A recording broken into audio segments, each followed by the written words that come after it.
What's up, everyone? Welcome to the Day 3 Winter Meetings recap. I'm here with John Perrotto from Pittsburgh Baseball Now. How's it going, John? I'm doing good. How are you? It's last night. I'm doing well. Yeah, I should say well. It's bad English for a writer. I'm doing well. As long as it's known that I spoke better than you did. Yeah. I'm doing well.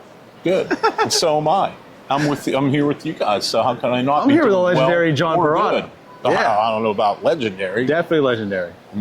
But no, honestly, so Day 3 is wrapped up, which for the most part, the Winter Meetings are now wrapped up. We were afraid nothing was going to happen with the Pirates. Now, some things did happen. Yeah. Today, it's kind of quiet on the front of the sense, but we had the Rule 5 draft.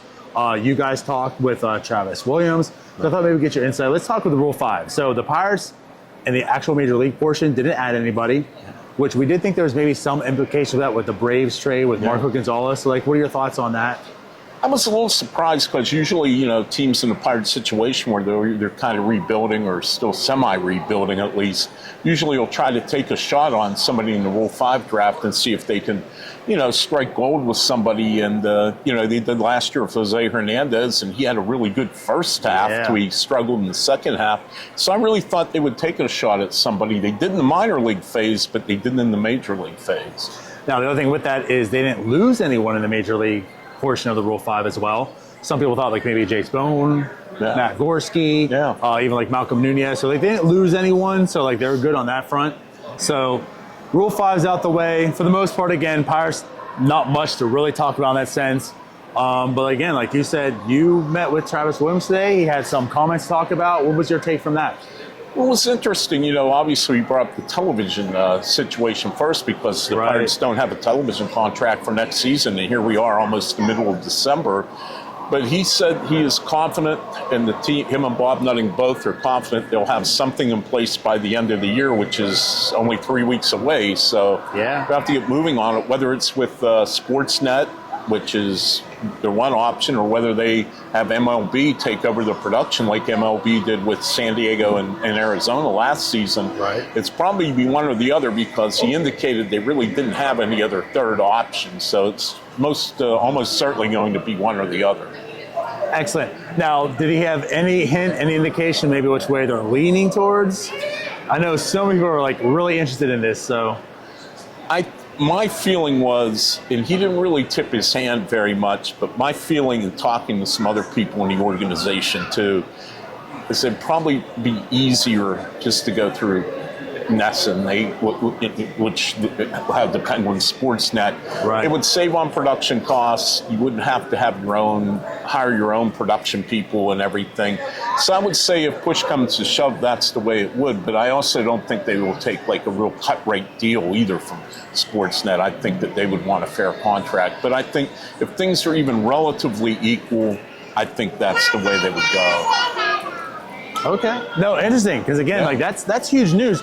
I think a lot of people are wrapped up in maybe that's why there's not a whole lot of action happening with Winter Meetings, because this TV deal is undecided. And well, it's definitely had an impact, especially on all the teams that are on Bally Sports, which are 14 of them, I believe, if my count's right.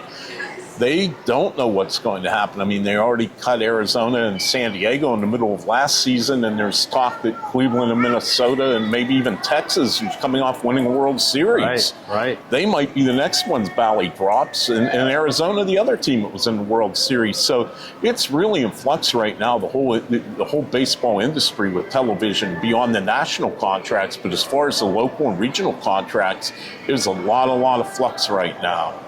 So we had the RSN talk. Pirates Fest coming up January 6th. I know that was a big thing. They're finally bringing it back. Any discussion about that? And at the convention center, which is a lot better than PNC Park, trying to hold it kind of indoors, outdoors when it's 9 degrees. So anyway, they're very excited. Travis said that they've had, and this was as of mid-afternoon, 16,000 people had already requested tickets. Now the tickets are for free, but you wonder if they're going to 16,000 next year, if the tickets will still be free if that many people want to go. I mean, they are the Buccos, I mean, I like the way you think, John. No, but they're very, I would say, surprised. that there was this great of a turnout, but I'm not surprised because a lot of people really like Pirate Fest. It was like one of the highlights of the winter for Pirate fans, and I know a lot of fans were upset when they didn't bring it back right after the pandemic. So I'm not surprised that there's a demand for tickets for that event. Yeah, and it shows too, like the fan base is there. Yeah. The fan base is absolutely there. I think, you hear so many fans, that's why there's such an uproar. Bring the product to the field. Let's get a good team going because they're going to come. They kind of proved it in 13 to 15. The fan support's there. So it's nice to see that they're showing up already for Pirates Fest and such.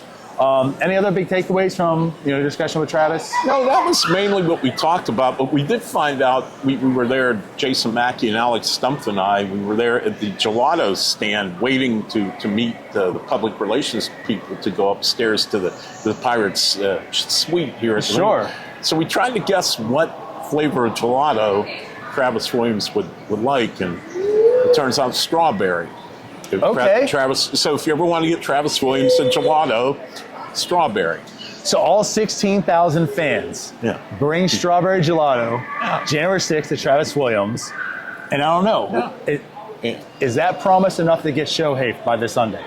I think if 16,000 people bring cups of gelato, strawberry gelato, and pistachio gelato, which we found out is Ben Cherington would be his pick for gelato if he were to get one, how could they turn the fans down and not do what the fans ask and bring Shohei Ohtani to Pittsburgh? It's on you guys. I mean, listen, strawberry gelato for Travis Williams, pistachio for Ben Cherington. John Perrotto says they will bring Shohei Ohtani. I semi-guarantee it. But that honestly probably wraps up pretty much day 3 and for all the winter meetings right now. Anything else that you want to add or? No, it was. I must admit, I'll give the Pirates credit. It's hard to keep anything under wraps in this setting because you've got a million baseball people and a bunch of media, and they all like to talk and about rumors. Right. Marco Gonzalez thing came out of nowhere. There was no indication that trade was coming down, and almost always, especially at the winter meetings, somebody kind of ferrets this information out, but nobody had it, and I must admit it caught me off guard, and I know a lot of people last night because there was no inkling that they were in the market to get him after the Braves had acquired Gonzalez from the Mariners on Sunday night. Even more reason to think Shohei's coming to Pittsburgh. I mean, they're only paying Gonzalez $3 million. The money is there. The money is there. Well, John, once again, thank you for coming on. Appreciate everything. Talk to you soon. Thanks. We'll see you guys later. Bye-bye.